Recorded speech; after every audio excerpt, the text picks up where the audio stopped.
From the St. Francis Yacht Club in San Francisco, this is the Wednesday Yachting Luncheon, hosted by Ron Young.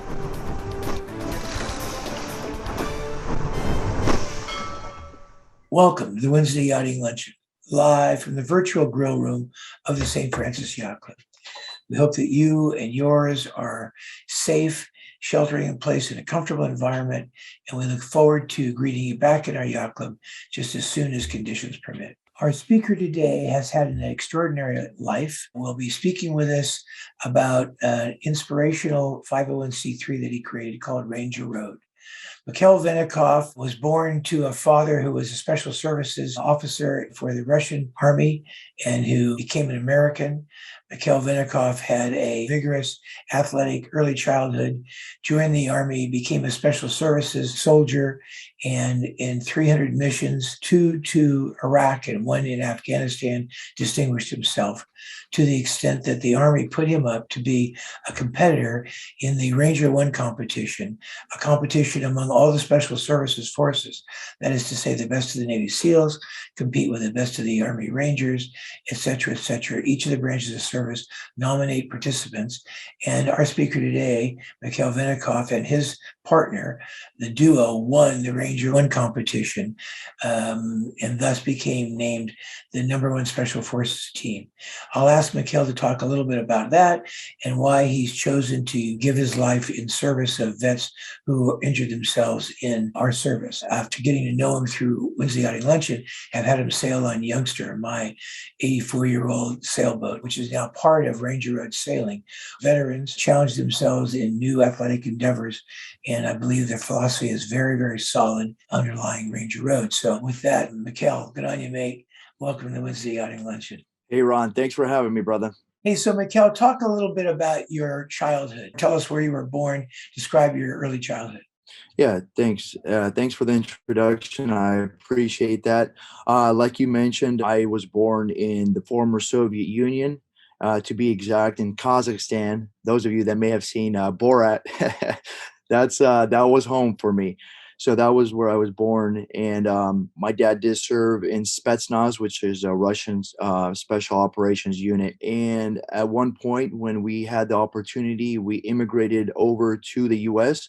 We lived in Rome. I don't know if you knew this, but we had to stay basically a pause in our transition, stay in Rome for 3 months. We were housed in a small 1-bedroom apartment with another Russian family. And we were waiting for the U.S. to finalize the paperwork for us. And so lived there for 3 months, did some window washing and raising some money how we could. And then we had the opportunity to move to the U.S. At the age of, I was almost 8 years old then. So immigrated over and started my life here in the U.S. What city did you move to? So our sponsor was a church in Sacramento. It's called the Capital Christian Center. It's a huge church, and they sponsored us. What that meant was they basically took us under their wing, and a family there was able to help us, buy food and start our path, go to school, educate ourselves to better understand how things need to be done here in the U.S. Dad got a job right away, and we did go to school, but as you can probably imagine, it was a little difficult because we came in 1989. At that time, the Russians were the commies, so it was a difficult time. I did grow up in a not so nice area, and so one, didn't speak English. Two, it was not the best area, and so did have to get into some fights and learn the hard way. But the big thing that I like to take away from that is, if anybody, what U.S. We are offered here, or what we offer individuals trying to start a new life, is if you have the mindset and a proper backing, you can educate yourself, go to school, learn, and become somebody. So grew up in Sacramento, got into wrestling, went to regionals, nationals in wrestling, did well academically, and then had the opportunity to later join the military. And the reason I wanted to do that was to give back to my country. Coming to America with nothing, we now had a home, a car. Our family was doing well and wanted to serve my country, and that's why. So where were you? Where'd you do boot camp? Describe that. Yeah, so basic training was it was infantry, so all infantry army training is out of Fort Benning, Georgia. Did well in basic training. My dad kicked my butt pretty aggressively when I was growing up, in a good way, of course. And so when I went into basic training, it was quite easy for me. Just do as you're told, and don't talk, don't talk back. And when you're told to do push-ups, you do a lot of push-ups and don't stop. And so after that, where were you next deployed? Sure. So I did well in basic, and I had a basic infantry contract, which I was supposed to be sent over to Italy. And so, because I did well in basic training, I had the opportunity. They asked me if I wanted to try to do airborne and become an airborne infantryman. And so I said, absolutely, that sounds great. I got into airborne school, and then straight from airborne school, also did well there. Got Soldier of the Cycle and a leadership award there. And so some cool guys with stylish berets came over. They were all in shape. They looked good, and they asked if anybody wanted to volunteer to become a ranger. Had no idea what a ranger was. All I knew was a park ranger. I did volunteer, and my career changed path completely from where I was going to go. Now I was going to RIP, which is Ranger Indoctrination Program, and basically that's a test slash school where you are put through vigorous training and tests to be able to make sure that we're qualified to become rangers. I did well there. I got honor grad in that course, and I was after that transferred over to Fort Lewis, Washington, which is where 2nd Ranger Battalion is based out of. And how long is the training when you go through that? Yeah, so leading up to once I started basic into airborne into Ranger school, or I'm sorry, not Ranger school yet, Ranger Indoctrination Program. That is so basic training is 6 months, and then you have airborne school and then pre-ranger. So probably not a full year, but you're looking at about 8 to 9 months before you get into battalion. Then once you're in battalion, which is a ranger battalion, it's a special ops unit. You typically, with where we were at that time, we were deploying and we were at war. They want the newer rangers to get a deployment under their belt to gain experience and knowledge in how things are done overseas and how war is fought nowadays. So I did the deployment, and then I came back, and I then was sent to Ranger School. Now, Ranger School is a 3-month school, 3 different phases, and your grade, it's essentially a volunteer school where if you want to give up and you think you can't make it, you raise your hand, and they take you and you're let off the field. So basically, 3 months, you average maybe 3 to 4 hours of sleep a night. You get 1 MRE a day, and you're doing various leadership training. You're living out in the woods, mountain warfare, and the list goes on. So basically, they want to beat you up and demoralize you and build you from the bottom up in the way that a ranger should understand how to fight war. And where was that training?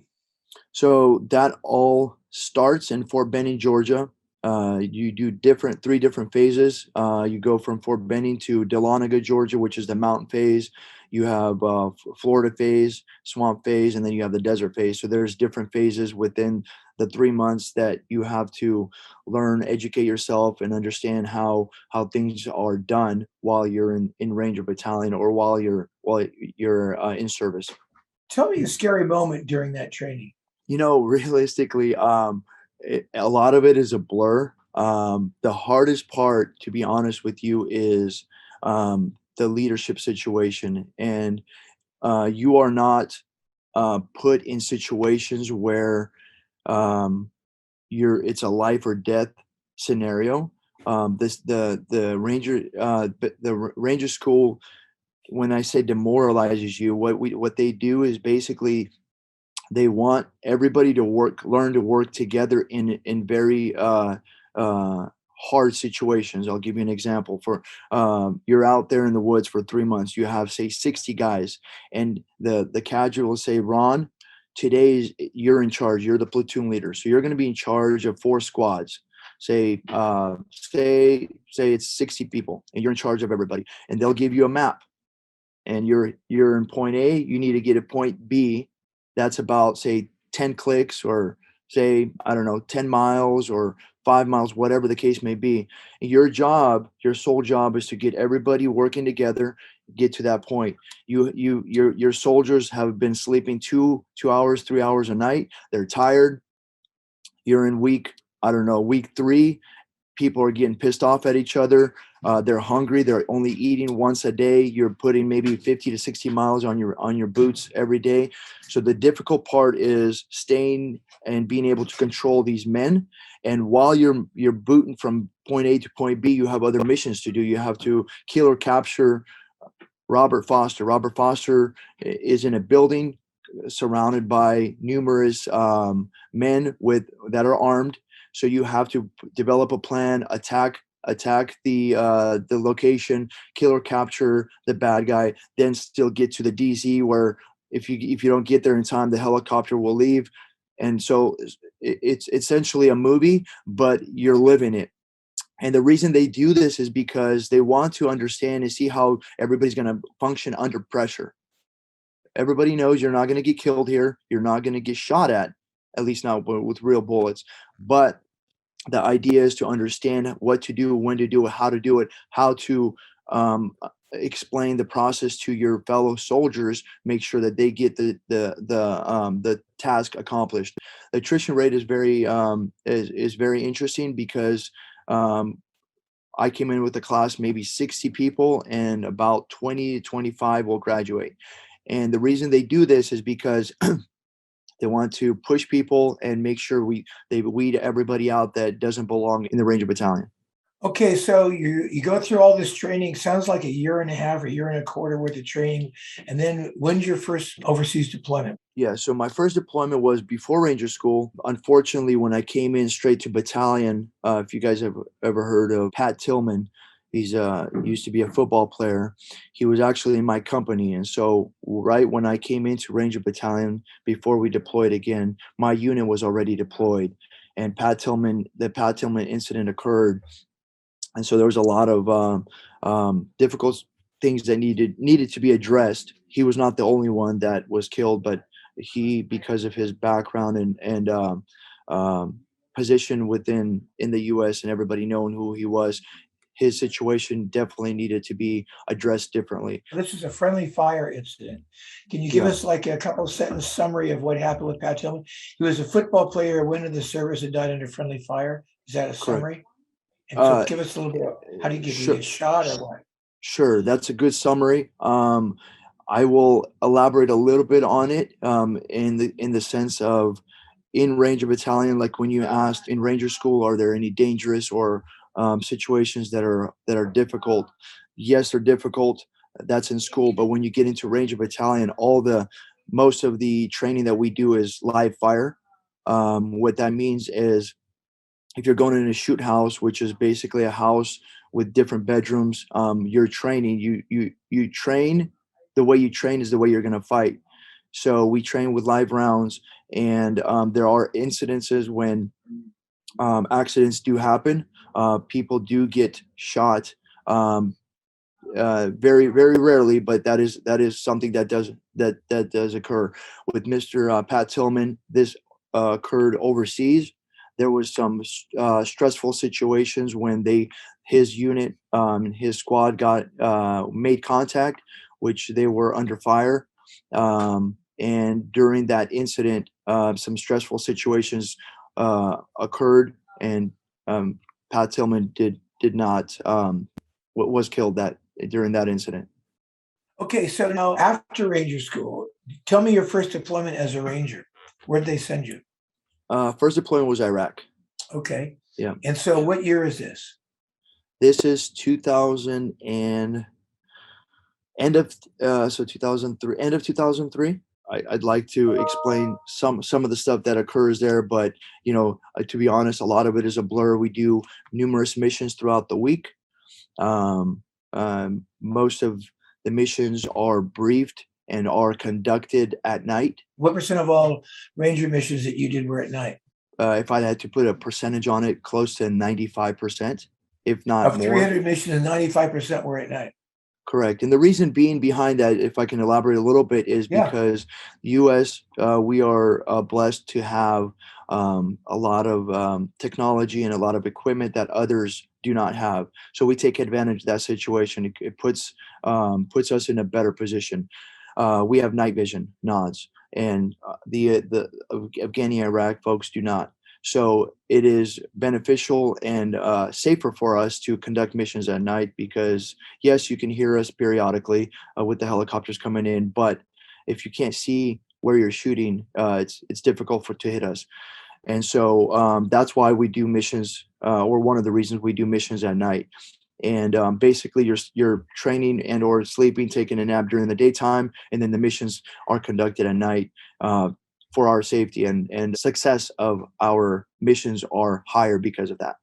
So back to that question about the first deployment. So you go to Iraq. What city did they send you to, and what's the mission? When you're assigned to a Ranger unit, it's not like the regular leg unit, which is a regular infantry unit where you go to, say, Bagram or an airfield and you're based there the whole time. That your 6-month, year and a half deployment is based out of there conducting patrol. Within Ranger Battalion, we fly into Bagram and we may be based there, but we're constantly on the go. So, for example, a killer capture order comes in for Robert. Robert is a bad guy smuggling firearms, and he's known to stay at a particular location within Iraq and or Afghanistan or the surrounding areas. There's intelligence that is captured as it relates to the size of the building that Robert is staying, how many fighters are with him, whether it's 10 or 15 or more.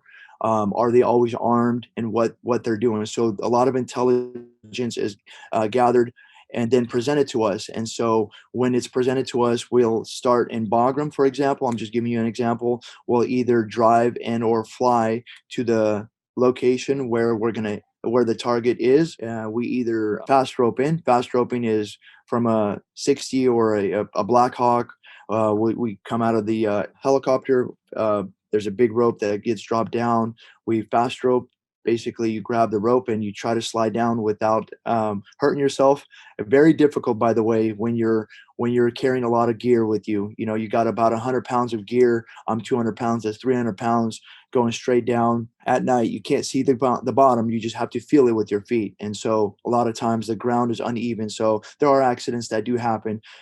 We always tell our Rangers, as soon as you hit the ground, if you're not moving, somebody's coming down underneath you. There's no time this isn't like in the movies where you got a minute and then the next guy is coming down, so you have plenty of time to make way. No, it's one after another. And if you for some reason lose your footing, make sure you roll and get out of the way, so that way whoever is coming down is able to come down after you. So we'll hit the target based on, depending on the intelligence and where the target is. Question. So show me how big the line that you're going down is. What's the diameter?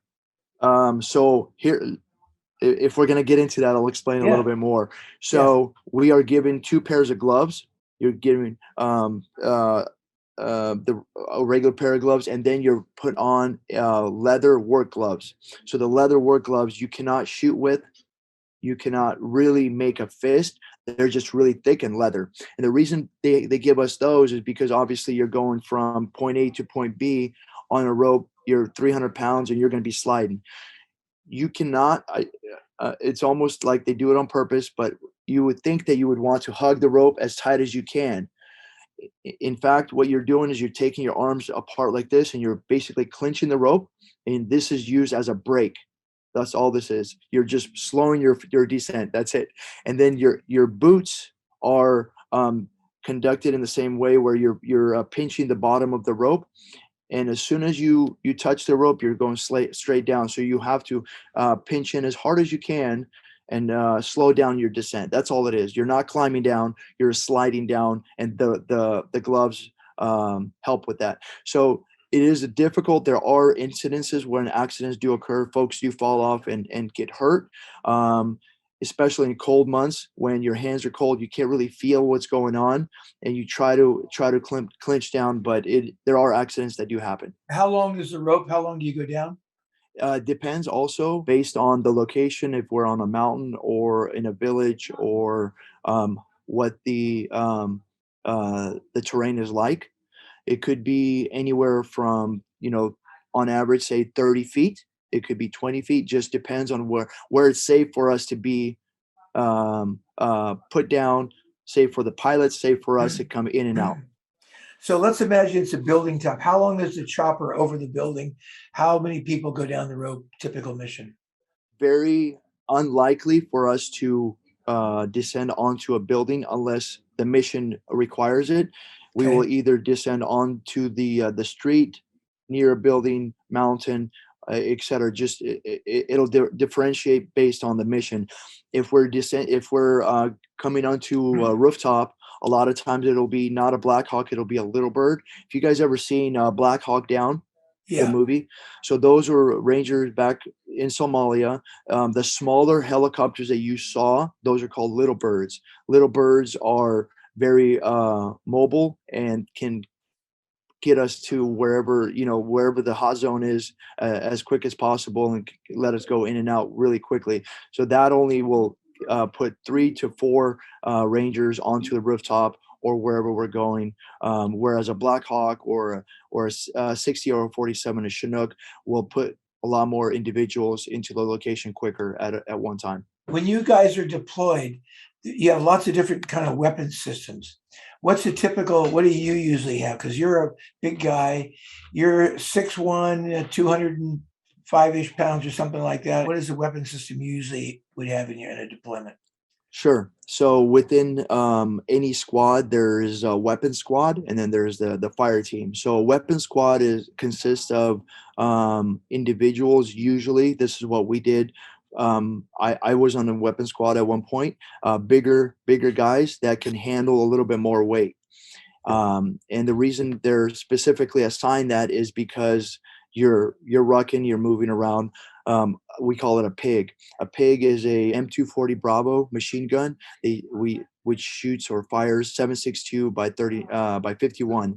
Big bullets, or bigger bullets. If you look up a 7.62 by 51, which it would be probably the length of this finger here, that's about the length of one bullet, and it's belt fed. So you're carrying the 240, you're carrying additional ammo, you're carrying a tripod, which is what the gun will be mounted on if need be. And what that gun and that team is designed to do is lay down suppressing fire. So for example, if we're hitting a building, we're hitting Ron's home, and Ron's front door is facing north. We'll develop a plan where two gun teams will position themselves on either side, obviously not crossing fire, to be able to gauge if additional enemies coming in or fleeing. They'll be able to cover a certain zone, and then the other fire team will cover the other zone. So that's a fire team. Everything is controlled or communicated through comms. So there are squad leaders and team leaders that are coordinating who's going in, what's going on, if we're making contact, or if medevac is needed. So there's a lot of strategic and a lot of planning that needs to happen before we go in, because we don't want to panic. We want to stay cool, calm, and collective.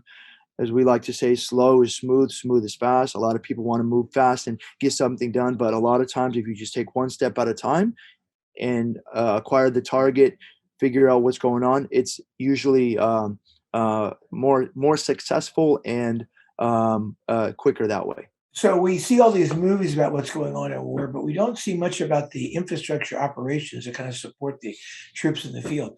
What goes on with food, and how do you eat every day? Do you have times when you try to do that? How does that food get to you? Who's the officer in your squad or your platoon or whatever who takes care of that stuff? Yeah, very important. Food is fuel for everybody, and it's a happy time, especially when you're hungry, right? So again, I don't. It's hard to give you a straight answer on that, and I'll explain a little bit why. Because depending on the job is the missions and making sure that is done. Food is a secondary portion of it that needs to be addressed. If we are rucking out somewhere, we know we're going to be out there for a couple days. MREs, most folks know what MREs are: meal ready to eat, just a bag of dried food, different meals, and there's little snacks in there, and a little heater. You add water to it, and it'll warm your food up. Not the best tasting, but it gets the trick done. Um, so depending on the mission, but the best times are when we're back at base or at wherever we're working out of, because there's a chow hall. Chow hall is managed by the Army or the Marine Corps or the Navy, whoever is managing that specific location. And it's just like anywhere else. You get in line, you grab a plate, and whatever is being served that day. It could be meatballs. It could be occasionally we'll have a lobster once in a while. I will say that it does come in, but food is I wouldn't say plentiful, but obviously when you're on base, there's food to eat. You'll be able to manage with that. The difficult part is when you're going on mission, depending on the length of the mission and what you're doing. Most of it is always MREs. So who's the person in the group that's in charge of the food, the sort of mess and all that stuff? Who does that? Within Ranger Battalion, overall, your squad leader is in charge of the squad. There's 2 teams on each squad, How and big? each team will consist of, depending on the team, 3 to 4 people. That's a good sized team. So there's 2 teams on each squad, and the squad leader, who's a staff sergeant, will be in charge of each team leader, and each team leader is a sergeant typically, and they're in charge of their men. And so obviously, as a good leader, which is what they teach in Ranger School or anywhere else, you want to be able to not only take care of yourself, but your troops first. So their job is to make sure that everybody's fed, everybody has what they need. As you can probably imagine, there are, folks with significant others, kids at home, and that sort of thing. So part of their job also as a leader is to make sure that morale is kept up and make sure that they are being taken care of emotionally or mentally stable to be able to continue conducting the missions.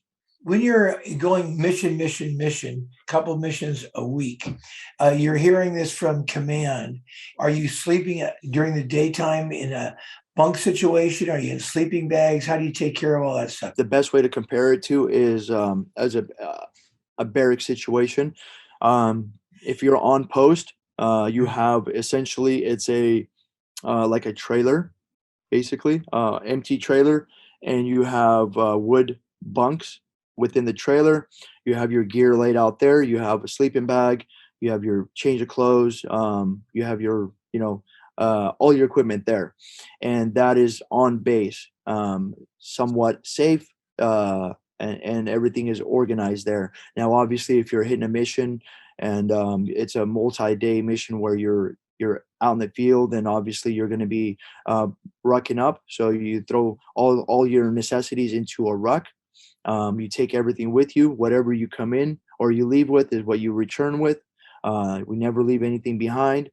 And so sleeping on hard objects, pokey objects, uncomfortable objects, you get used to it. Obviously, it's not the best scenario, but later I learned that actually sleeping on a hard object on your back is actually good for your back. At least that's what I was told. Okay, so you distinguish yourself in mission after mission, and then the military decides to put you into the Ranger One competition. How'd you get the word about that? And then tell us what it consisted of. Sure. So the best Ranger competition is annual event that is put together by the Army, and it consists of essentially it's a 3-day, 2-night competition. And this competition is a 2-man. You're paired up with another gentleman or another ranger, 2-man team, and it's very difficult. there are numerous exercises and situations that you are required to perform in. I like to compare it to the military Olympics. It's not that, but it just kind of paints a picture. And I also, as it relates to the best ranger competition, didn't know much about it. When you're in a special ops unit, your primary goal is deployment and the war itself, and you're trying to assist and save lives and making sure you make it home in one piece. So the best ranger competition never really was something that I wanted to do or thought about, but we had a situation where not just we, but each unit wants to send some of their best guys to represent them, their unit, bragging rights, and show the military what we're capable of doing. So I was selected with many other folks based on my performances, my physical abilities, and my background.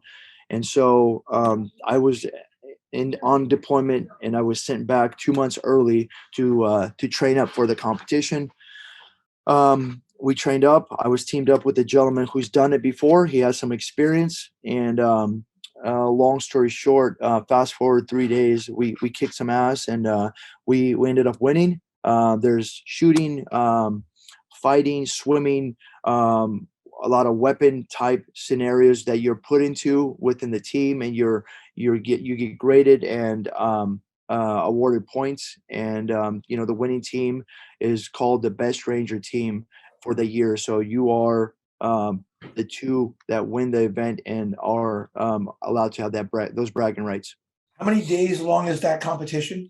The competition is 3 days, 2 nights. It's nonstop. If you decide to take a nap and rest, you will not win. I guarantee that. And so basically what I mean by that is, for example, Ron and I are on a team. We are fighting a situation, then we have to do a run and then a swim and then reassemble firearms, blindfolded, et cetera, et cetera. The night comes around. We have the road march. The road march is anywhere from 20 to 30 miles long. And although it's called a road march, it's a run. If you march, you will not win. And so every event is timed. So the quicker you do it, the more points you get, and you want to accomplish the tasks appropriately, so you don't get dinged. And so again, the teams usually get weeded out, and so about 60 teams will start the competition. Maybe 20, 25 will finish. And the reason being is people get hurt, people fall off, buildings and obstacles, and are not able to finish in time. And so they get cut out. Describe a tough part of the competition where we got kind of concerned. Sure. Many tough parts. So the best ranger competition, we have the separator, which is night one. The separator is the road march. You're performing well throughout the day. You're doing all these tasks throughout the day, and then when it's time to go to bed, typically you think it's time to go to bed, you're assigned the road march. The road march, say it's 20 to 30 miles. We don't know the distance. They're just going to give us point A to point B, and you got to get to point B as quick as you can. And so there behind you is we call it the yellow bus. It's a big bus that is told or to drive at a certain speed. And as soon as somebody, the bus is able to touch or pass somebody, they get disqualified. So that's the separator. Half the teams are eliminated during the road march. You're running with the full kit, maybe a full kit in a ruck. So you're about 60 pounds of gear. After being on your feet all day, fighting, swimming, doing all kinds of crazy stuff. And then you're told you got to run these 20 to 30 miles with all full kit. So it's a very difficult situation. A big thing that people don't realize or don't think about is their feet. That's the horsepower. And so if you don't take care of your feet throughout the day, and you start developing a blister, or you're not changing your socks, or you're not hydrating, you're going to develop little blisters. And think about being on your feet all day in boots, and then you're running another 20, 30 miles. That blister will kill you. They're not kill you, but it will eliminate you like that. No matter how tough of a man you are, if you can't walk, you just can't walk. So that's a difficult part. Another situation that people don't take in consideration is the land navigation. Not only are you physically performing hard tasks, but you also have to have a head on your shoulders. The land nav is the night two. They'll put you in point A, and the finish line is point B, say 30, 40 miles away, and you get a map, a compass. You got to find these points at night, not get lost, don't get stuck in the swamp, and not fall asleep, because if you fall asleep, you're done.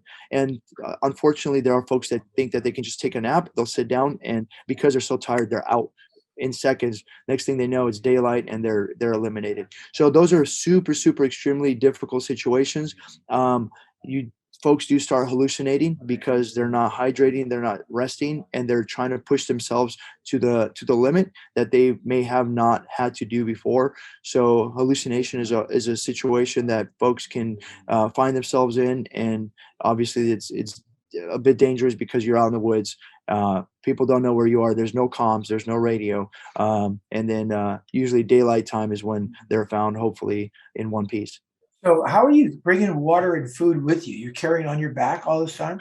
Yeah, you get a MRE. You unpackage the MRE. You throw them in your cargo pockets. The different type of food, different meals, little crackers, little coffee packets.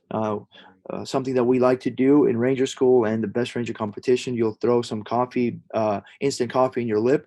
Essentially, it's a chew, and you suck on it. And it gets you that little bit of energy that you need. So everything that you start with within the Best Ranger competition, you have to finish with. You can't throw away your trash, and they look at that. If you started with this pen, you better make sure you have that pen and don't lose it, because if you lose this pen, you're going to get docked points. So you're given the meals.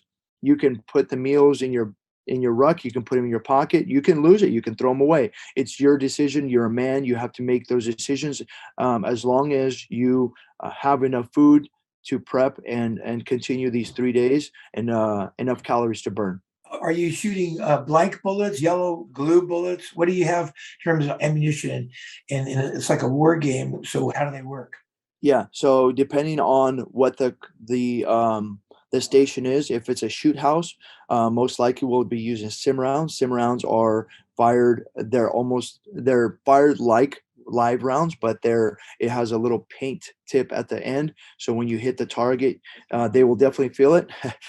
Essentially, it's like a paintball, but you're using actual M4s and other firearms that you would use in war. So they want to simulate as if you're in war and use a similar type of firearm. So sim rounds are used. There are blank rounds that are used depending on the situation, but for the most part, sim rounds. Okay, so you go through all that, you serve the actual missions, and you also are chosen for the competition, you and your partner. When then you decide after the service to come back to civilian life, and you go to work as a policeman, and then you found Ranger Road. Talk to us a little bit about what you did as a policeman, or what you do as a policeman, and then your whole idea about Ranger Road.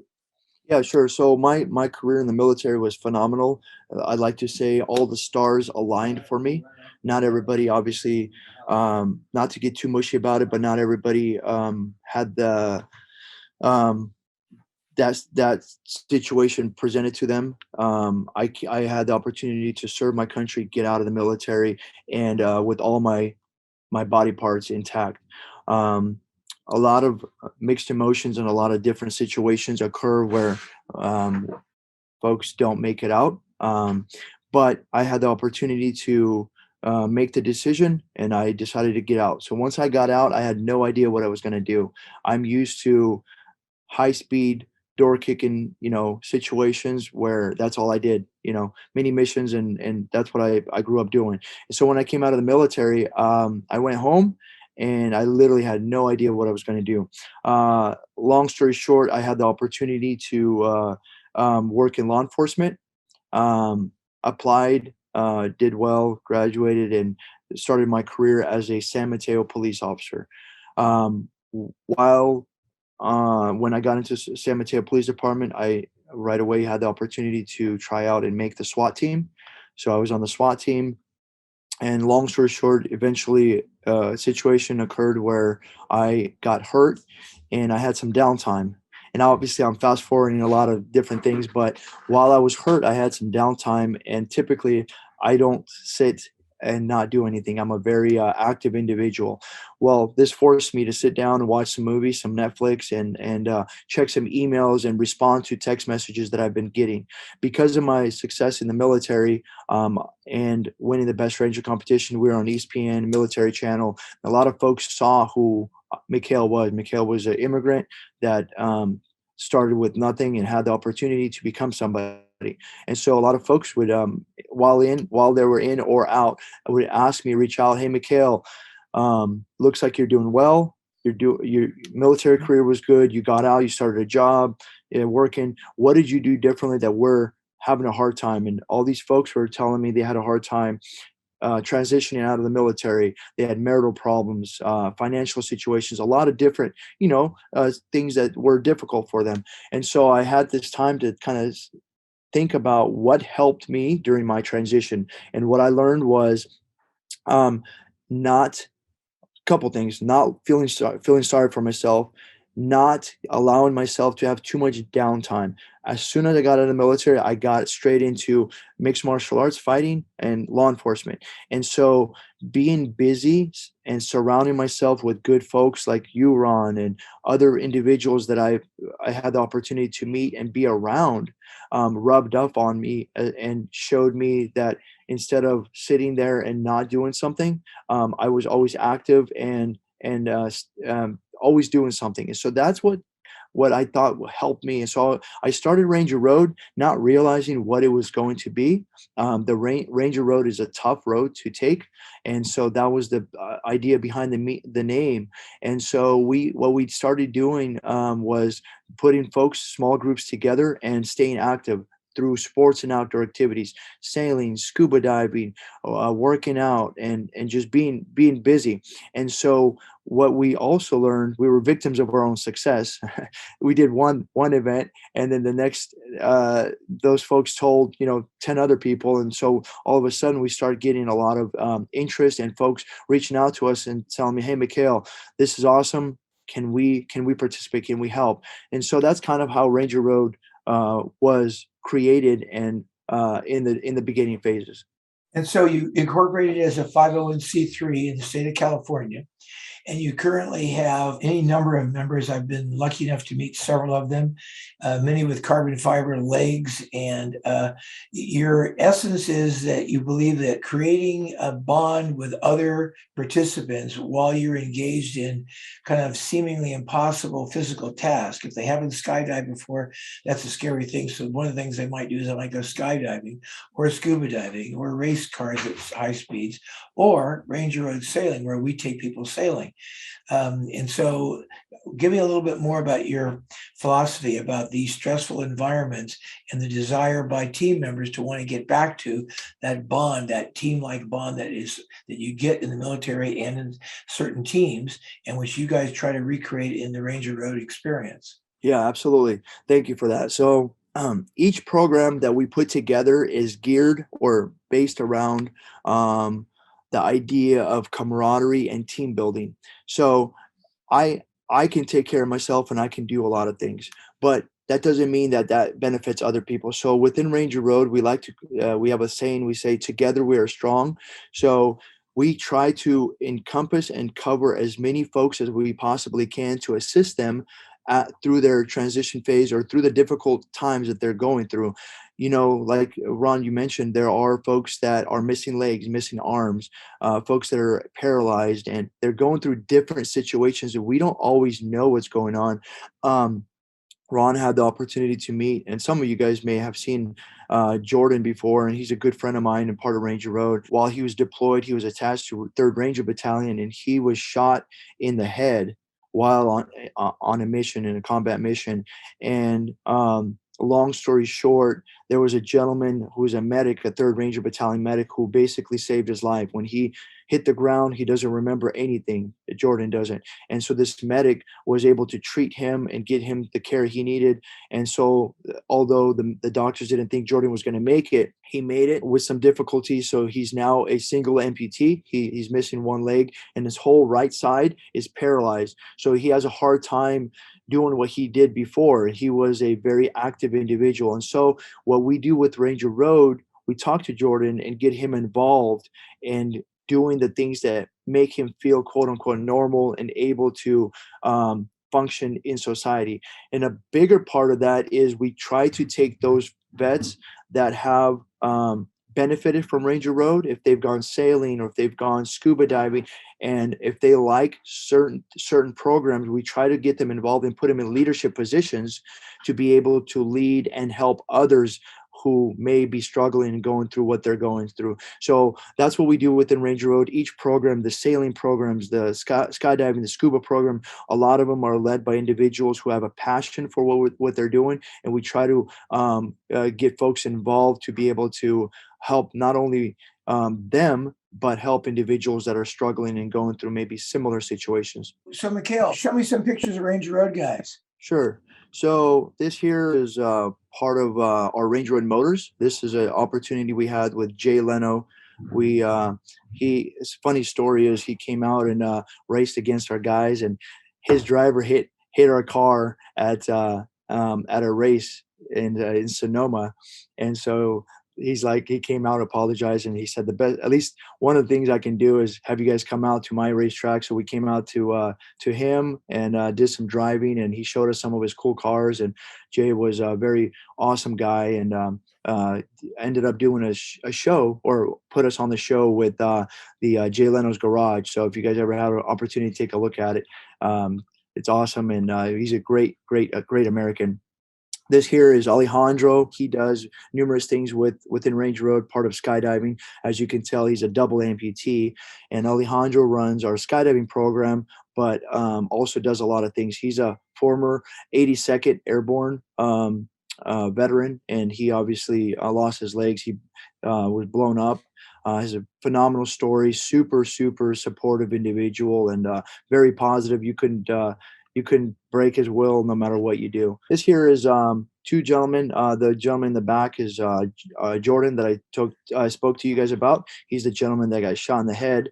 You can't really tell, and that's how the veteran community are very try to keep it that way. That nobody needs to know what happened unless it's necessary. But that's Jordan in the background, and then the gentleman posing in the front, his name is Colin Pasick. As you can tell, he's a double amputee as well, part of our motors program. Another phenomenal gentleman who has many stories and touching events that he's gone through within Ranger Road.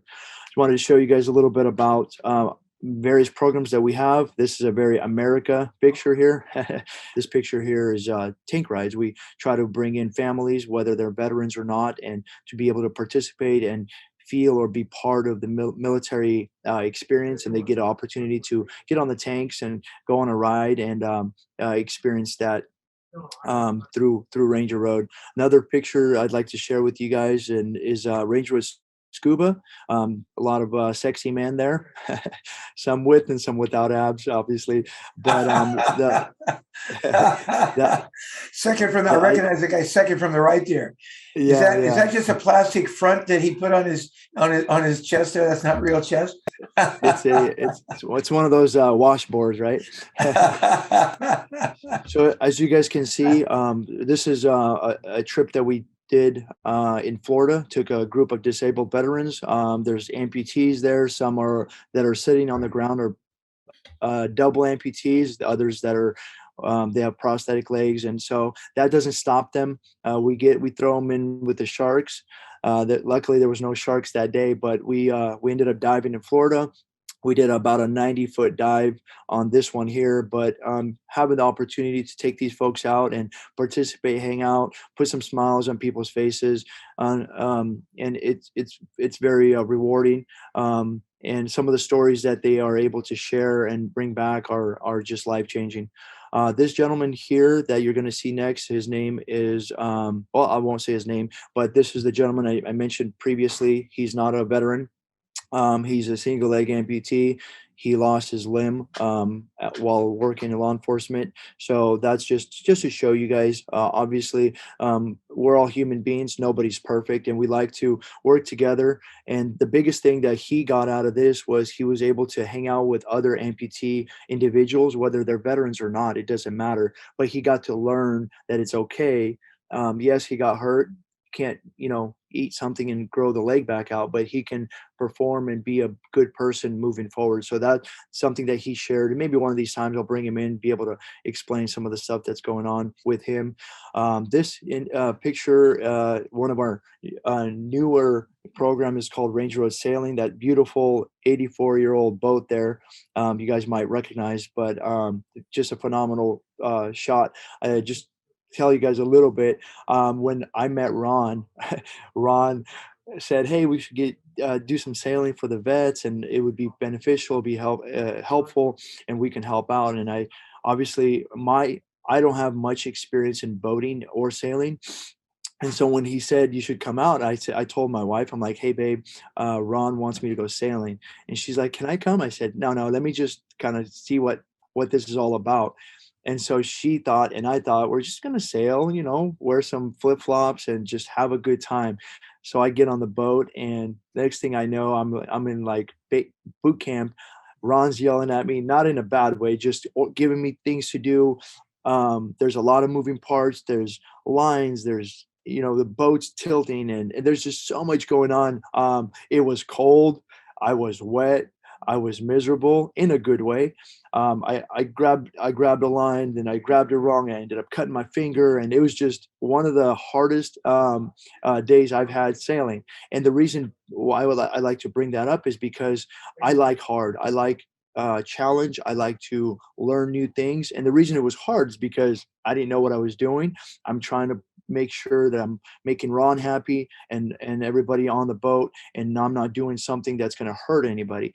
But lesson learned, and as I've done a couple more with Ron, I'm not going to say I know what I'm doing, but I'm learning a little bit, and I understand the meaning behind why I'm doing what I'm doing. And if I don't do something correctly, it's not going to just affect me. It's going to affect my team and everybody within the boat. So just that camaraderie and a team building environment within sailing and all of our programs tied together is very crucial, not only for the veteran community, but everybody who we work with, and we try to push forward through the programs. So a recent Wednesday Yachting Luncheon guest was Tom Whidden, the longtime president of North Sails, the multiple America's Cup winning tactician and genius sailor.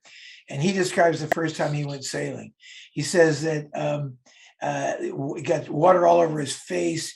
He got completely exhausted, not only sailing the boat, pulling all the sheets and all this stuff, but he had to bail the boat. It was a small boat, and the owner, who was a great sailor, yelled at him a bunch. And when he came home, he said to his mother, "It was incredibly cold and miserable, and I felt bad for the whole time, and I love it. I'm hooked." Yeah. Very true. As Tom Whidden, he said, and I was hooked. That was it. I was hooked. Exactly. And along the same lines, after you're done, no matter what it is in this situation, it was, like you said, cold. I was wet. I was tired. But once I got back, I felt like I accomplished something. And man, the food tastes so good afterwards. Exactly. Wednesday night races and dinner thereafter is just wonderful. We all say the same thing. You're standing in the shower, tearing up dollar bills, and you love it. Yeah, exactly. Yeah. So let me move forward a little bit. This is part of our team here. These are the gentlemen in wheelchairs and or without wheelchairs. They participate in our motors team, and the car is outfitted just like all of our programs, and even within sailing, we accommodate folks with different needs, whether it's a wheelchair or not. And in this example, racing cars, we have a car with hand controls, so they don't have to use their legs; they use their hands to accelerate and brake. And so that's why we try to focus or what we try to focus on is assisting everybody as best we possibly can. I just wanted to show you guys a little bit about some of the team building and camaraderie and the brotherhood that is encompassed within Ranger Road. Sergeant Barraza was a good friend of mine. He he didn't make it. Our last deployment. When I was sent back to do the best ranger train for the best ranger competition, he and another good friend of mine, Dale Brem, were put in a situation where they made contact, and they were fired at, and both of them didn't make it. And then so we go to visit them once in a while, and all of our vets are part of this situation where when you lose someone close to you, you do what you can to help them and their families and those in need. The real unfortunate, or a part of the unfortunate situation was Peraza was planning on getting married to his girlfriend, who they had children with together when he came back from the deployment, and of course that didn't happen. So it's very, very difficult to explain, and that's part of what we do within Ranger Road. In a special ops unit, you learn how to get rid of bad guys and get hard stuff done. But the harder part, I think, is when you're coming back and you're carrying a coffin, or talking to the family of dad who's not going to be there anymore. So just kind of have to explain that. So they don't teach that in the military, but what we try to do within Ranger Road is try to bridge the gap and help better understand how we can overcome the different obstacles that we have. But besides those kind of hard moments, there's a lot of good, happy moments that we try to encompass around within the Ranger Road community. We get opportunity to bring disabled veterans to the White House and have them speak and teach and maybe educate individuals about the difficulties that they're going through. As you're looking at it, the gentleman on the right is Alejandro, the double amputee airborne individual. Chris Pruitt is next to him. He's a retired sergeant major in the Marine Corps. Myself, I don't know the young lady, but she was a staff at the White House that was assisting us and helping us throughout the day. This gentleman here is Jared Lemon. He's a single arm amputee. He's missing his arm, and they had the opportunity to come out and just speak about their situations and difficulties that they have had to go through a transition out of the military, and with their families as well. So we do different programs within different hospitals. This is here at Walter Reed Hospital in DC, and part of the things that we do at the hospitals is get folks out of the hospital environment and give them opportunity to do some boxing. It's called adaptive boxing and fitness. As you can see, some of the folks are amputees, and get them working out, feeling quote unquote normal and able to function as they would normally do, whether they're disabled or not. And that again is the adaptive boxing and fitness program that we do at the hospitals. This here, the new picture that's coming up now, is also similar to what I mentioned before. Instead of boxing, we do weight training. Whether you're in a wheelchair or not, it doesn't matter. We try to get them feeling normal, working out, exercising, and getting the blood flow going. And that's a part of. It seems it doesn't matter so much, but it does, because it affects their mind as well, to be able to feel that a sense of accomplishment. The next picture that I'm showing here is our cage side warriors. As you can see, some of the amputees here, we get them out to MMA fights, get them cage side seats, and they're able to experience the the fights and be there, and then go into the cage and actually take a picture and meet some of the professional fighters. And it's a phenomenal experience for them. It's life changing just being able to be part of that and see what and how things are done outside or in the professional world. This picture here I wanted to share with you guys just because it's it's very important. Part of obviously this is a gentleman that's skydiving, but we like to incorporate, and obviously the U.S. flag is the centerpiece here. And we do this every year when, like Ron mentioned, we've done with the Stag cruise. We jump the American flag, and everybody has opportunity to see it descending from the sky. It's a very powerful statement. No matter what people's background is, whatever their experience is, we in America cherish and value our flag, value American freedom, and what the veteran community has done for our folks. And unfortunately, sometimes the ultimate sacrifice is put online, and folks don't make it back. But I'm speaking from experience as it relates to if something needs to happen and I need to go and do the necessary deeds, I will do that for my country. And every veteran, I'm sure I'm speaking on their behalf as well, is signing up to serve our country and continue the freedom that we have within the U.S. Mikhail, at the Stag Cruise in 2019, we gave you kind of a mission. We said, we'd like you to do a freedom jump over Tinsley. Nobody's ever done it before, but we'd like you jump down from 3/4 of a mile up.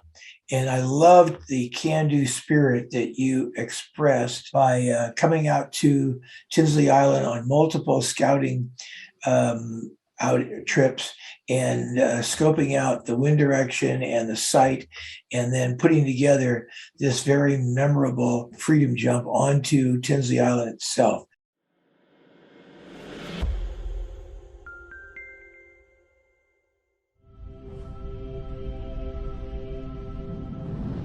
Ranger Road is a unique organization specializing in helping veterans and their families overcome challenges associated with trauma and PTSD.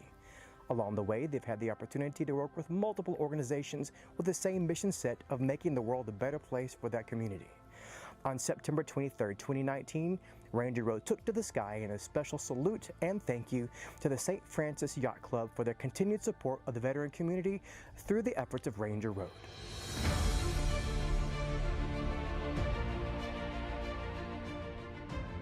Recognizing that I volunteered as a ranger, fully knowing the hazards of my chosen profession, I will always endeavor to uphold the prestige, honor, and high esprit de corps of my Ranger Regiment.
There are three pillars in making the world a better place: seek, find, and serve others. So remember, in a world where anything is possible, make it better.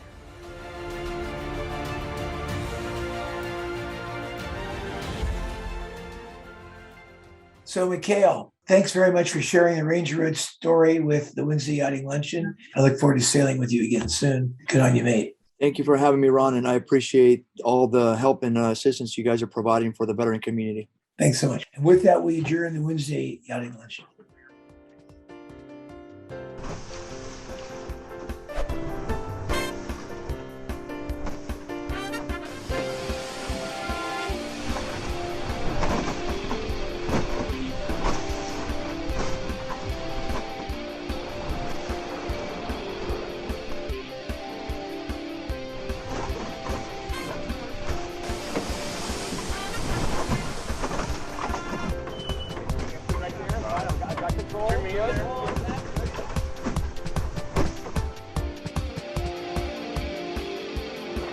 This has been a presentation of the Wednesday Yachting Luncheon.